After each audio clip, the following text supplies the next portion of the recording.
Bonjour, dans cette vidéo nous allons vous parler de la sériation. Alors qu'est-ce que la sériation? C'est une technique de tri utilisée par les archéologues qui nous permet de trier chronologiquement des capsules d'objets les uns par rapport aux autres. C'est donc de la datation relative.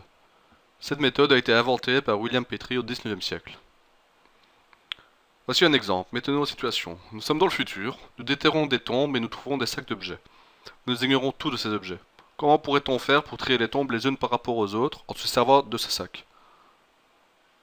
Voilà la question que William s'est posée il y a de ça plus de 100 ans. Il suffit de rapprocher les sacs possédant le plus de caractéristiques en commun. Premièrement, nous transformons notre problème sous forme de matrice, où chaque ligne correspondra à nos objets et chaque colonne aux caractéristiques. On mettra un 1 lorsque l'objet possédera la caractéristique.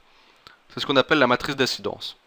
Ensuite, on obtient la matrice de similarité qui reprend les caractéristiques communes entre les objets. Et par la même occasion, la matrice de similarité qui reprend l'inverse, c'est-à-dire les différences. Il est temps d'introduire la deuxième partie de notre projet. Le voyageur du commerce est un problème connu qui consiste à trouver le plus court chemin pour parcourir un certain nombre de villes sans repasser deux fois par la même ville et en revenant au point de départ.